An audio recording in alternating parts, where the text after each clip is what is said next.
Hello guys, I'm Shop came back once again. Shout out video. JJK Jujutsu Kaisen versus Invincible animation. Look how bad it looks. It looks terrible. Look at the budget, so on and so on. I'm about to kill this whole stupid argument right now. I promise you, I try to let this stuff go, but this stuff be irking my soul. Like the hatred I got pumping through my veins is ridiculous. So let's address this issue. Jujutsu Kaisen's supposedly 250k thousand budget. No, 250k budget versus Invincible 1.5 mil budget, right? It is quite simple. Remember this. How long did it take for Jujutsu Kaisen Season 3 to come out? Well, Season 2 came out around when? 2022? 2023, right? It took the third season of Jujutsu Kaisen 2 to 3 years to be produced by Mappa Studios in Japan. It took Invincible Season 4 roughly 10 months. 10 months. 10 to 12 months. Are we really comparing a show that had 3 years, 2 to 3 years to be produced, not including the fact they work on the show up until the episode release for Jujutsu Kaisen, to a show that was produced and put together in 10 months? Are we really having that comparison as grown adults? Are we really having this discussion as grown adults on why one looks vastly better than another? Are you serious? So a show with 10 months, and it's an in-house studio built by Robert Kirkman, is supposed to compete with a conglomerate, a full-fledged workhorse machine in Mappa, who's known for overwork their workers. Hopefully they changed that policy around, but I doubt they made too many changes because y'all don't care about them Japanese animators. Like I said before, you don't see them Japanese people as human beings anyway. So are we really comparing 10 months to 2 to 3 years? Is that the honest conversation of animation we're having right now online? 10 months versus 2 to 3 years of animation time. And y'all think y'all look smart, but the budget, what do you think most of that budget's going on to? Even if you gave Mappa one, imagine trying to make a movie that quality in 10 months. You gotta make over an Invincible episode is roughly 40 minutes to an hour. You gotta make roughly 5 to 6 hours of animated content of different scenes that don't directly flow into one another, compared to Jujutsu Kaisen 22-minute episodes that's chopped up into what, 15, 20? Is that really comparable? Is that time really comparable in 10 months? You think Jujutsu Kaisen's team is they struggled to put out season 2 with as long as the break it took for season 2 to come out on time. So if they're struggling with season 2 and they fix some of that in season 3, what makes you think a show that only had 10 months to be produced, 10 months to be storyboarded, to be tested, to have this whole script written, they had the animated scenes brought out, and they have to sit here and sacrifice time because they can't dedicate every single episode to turn out like season 3 episode 8. So you gotta make sacrifices. So we can cut time here, we can save time here, we can PNG use here, and just dedicate all the heavy animations for the major fight scenes that are gonna happen in this. Like, have you not noticed the same pattern? The first 2 episodes look alright, the mid-season of Invincible looks man, and by the final 2 episodes it kind of cleaned up. Now season 3 episode 7, some of that looked rough. The Invisible War looked a little bit rough, but they had to save time for that Conquest fight, and none of y'all complain about Conquest. So wouldn't they be saving time for the biggest battle of Invincible to this date, which is the encounter with Thrag? Y'all a bunch of grown adults making these arguments, man. Y'all are some embarrassment, bro. I hate y'all. A decent portion of y'all, I don't know if they gotta ship you to Mars. I hate y'all. The fact that this is an actual argument, 2 to 3 years versus 10 months. You think they spending all that budget on animators? And they're using licensed songs, and they gotta pay these actors who aren't a fan of it. Well, we're unsure if most of them are even a fan of the comic books. So we already know that celebrities judge. That's the thing. How does, perfect case in example, how does Scarlett Johansson get paid $8 million to do a movie by Marvel, but then ask a small-time director to pay her like 200 to 300k? They jack up the prices depending on what they work on and whether they care for it or not, especially when it refers to these big studios. So what do you expect most of these voice actors who don't know what Invincible is, and it's an animated TV show, so like when they do voice acting for gaming, to bleed these guys' pocket and pay them their normal wage instead of just bringing their wage down because of the pricing project. Like, we can't be grown adults here making stupid arguments like, why does a 10-month show don't look like a 2 to 3 year show? Dummies. Just dumb. Like, how do you, like, I went to the same public school all of y'all did, no private school, and y'all this dumb? But I'm supposed to feel bad that your kids are slow. Nah, you get what you effing deserve. You raised dummy, your parents raised you to be a dummy, and your grandparents raised them to be a dummy. A whole family of dummies. So that's all I want to say about that. Like, the Jujutsu Kaisen versus Invisible thing does not make any sense because the Invisible team is given 10 months. It'd be like expecting giving Disney or Illumination 10 months to work on one of their movies. They'll laugh you out of their face. You think the Mario movie or any of these Disney projects could be made in 10 months and look as good as it does?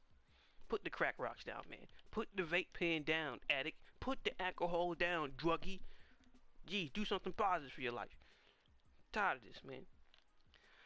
But yeah, I hope that puts that to bed. I don't want to hear this discussion be brought up anymore.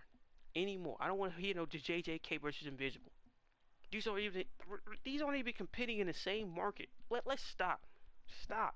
There's no such thing as an anime fan to comic books. It doesn't exist. It is a fantasy. Cause you know why? You go on Twitter, you go on Reddit, you go on YouTube comment section, you look at everybody who talk about comic books, they call them trash and superheroes and skin tights, and they just hard to get into. I've never heard a comic book fan slander anime like that on a daily basis. All day, just saying that it's the worst thing imaginable. All day. Clowning the art style, clowning the story arcs, clowning the characters. All day. Dedicated. To prove somehow how Little Japan is going against Big Bad America. Little Japan since when? They beat back the Russians in 1912. Before World War One. Little Japan since when? What are you talking about, bro? Ever since they modernized, they've pretty much been a global superpower for quite some time. What are you talking about? Fucking weirdo, bro. It's just weird. You're lame. You hate where you're from or you don't fit in, so you attach yourself to anything to make you feel like you have a quirky personality, that you quote unquote unique. Japan don't need you to support them. They do not. Geez, they don't need you to defend them. They can defend themselves. They're not some innocent victim, bro. They're not some waifu either. Weirdo. Grown men. I can't, I'm telling you, if these are kids, you can always say, well, they're young, they need more experience, but these are grown men pushing 30 and 40, man. And I'm supposed to be surprised when the world looks the way it does? Come on, bro. But that's my rant about that. I'm tired of this argument, man. Like, it's not even comparable. It's not even comparable purely due to time. It's just not. It's not gonna matter though. It doesn't matter them animators are being worked to death. Cause you know, y'all don't care about them Japanese people. They're just entertainment to you. Entertainment or a sexual fetish. But that's pretty. I got that out of my system. I just had to. I just had to stop it, man. Like, it irked my soul. Like like I was just watching like a person cover the YouTube video of Invisible, right? And like some idiot like brought this up, and it was just like, well, look at the animation. Thrag. Pause. Wait a minute. Pause. So let me get it straight. Thrag showed up to the coalition head planet with one ship. One ship where they're able to breathe and transport through space and transport troops. And we're not going to count what he said in the comic book. So purely on the show, I'm yet to watch the episode, so I could be wrong. But purely in the show, he has one ship, and he's here just to invade the planet. So that ship get destroyed. Your troops are outnumbered, and you got 6 Viltrumites there. Versus 4 Viltrumites, Alan the Alien, which is y'all gonna see in the Invisible War. Alan the Alien is extremely strong. That first upgrade, like to a normal Viltrumite that's not a lieutenant, he can one-shot him. Easy work. When I say one-shot him, you're gonna see he punched his fist through a man's chest cavity, up to his jaw. He killed him instantly. That's one. That's one guy. So, what logistical sense does that make? That you got no way to travel throughout space, your only spaceship, your ground troops are outnumbered, and then we have 3 individuals that are unknown variables destroying your ships and putting in serious work. Why wouldn't you call it a tactical retreat? Well, Thrag looked bad. Based on what? He hasn't had a chance to do anything. Because he made a tactical retreat because he was outnumbered? And since Thrag, that's another thing. I see a lot of people keep trying to clown Thrag over he cared about the skull. You don't understand what Argo means to Thrag. Ever since Argo died, the Viltrumites has been going through it. They went through a whole They went through a purge that cut the population in half. Under Thrag's rule, they had to go through the Scourge virus. Back to back. Back to back. So imagine being born in them circumstances. And under your rule, the Viltrumites, you've seen the Viltrum Empire go to one of the greatest empires, have a purge, become even stronger, to be wiped out to 50 individuals. How would you feel knowing, as a supposed grand reason, a supposed follow-up to Argo, that the Viltrumites had went through the hardest time periods of their entire existence? You failed to find Argo's successor. You failed in stopping the Scourge virus. And now, you're back up against the ropes. Against the coalition of planet, you're losing massive amounts of land. And it's just like, why wouldn't he have some type of intense attachment to Argo when Argo represented the good times of being a Viltrumite? He was the pinnacle. He was the penultimate. Under his leadership, the Viltrumites were seen as an unstoppable force. Now, under Thrag, they're scraping to get by. They're spreading lies to just make themselves seem more powerful than what they really are. Because the galaxy knew that there was only 50 individuals. You can just jump them. Or since they're so spread out, just take them out one by one. But we're going to act like Thetis didn't crack somebody's neck and kill him. So the rest of the Viltrumites are going to get jumped by Alan, Mark, and the rest of them. And died. And well, Thrag is the strongest thing. At what cost? You lose some of your best lieutenants just to take over a planet that's technically not necessary in the long run? Why not retreat the planet Viltrum and regain your troops and do it again? Stupid. Stupid. More stupid individual. Well, this is the worst we've ever seen Thrag. Thrag look horrible. Pause. If you have not read the comic books, how do you know people are not just overhyping Thrag?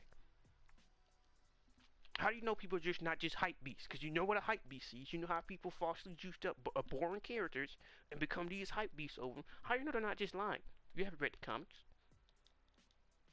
You don't know if this guy got special powers, or the more Viltrumites is around, the stronger he gets, or he could turn into a Super Saiyan. You don't know what this guy can do, but somehow he's trash for making a tactical retreat in a situation where there's no point of losing any more men or watching any more people die.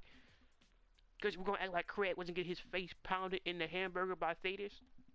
Since Mark, Nolan, and Invincible's on the line, and Oliver, that's not going to make it harder. Outside of Luke and Anis and Craig, those other 3 Viltrumites can be jumped and killed, or just killed one by Alan. Why would you take that risk, knowing that there's only 50 people left?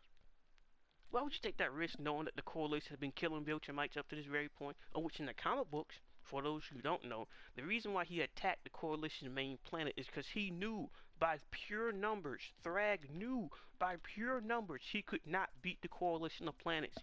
So he wanted to end the war quickly. So that's why he was so quick to retreat. That's why he was so quick to make a tactical decision not to lose any more of the species that's already dying out, dummy. It's just like, y'all can't be this old and dumb, man. Like, this is what I mean. I feel like an alien, bro.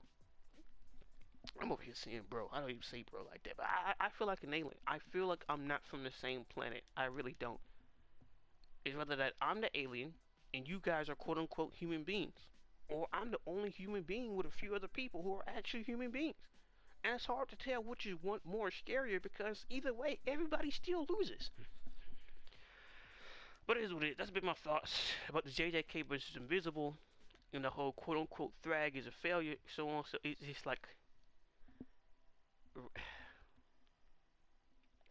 all I gotta say is, these people will one day have kids and raise children. So remember, into the future, if you're ever wondering who that dummy is, this is one of their parents right here. This is one of them. So, live well, enjoy life, date if you want to date, be single if you want to be single, and remember to be happy. It's been JJK. Peace.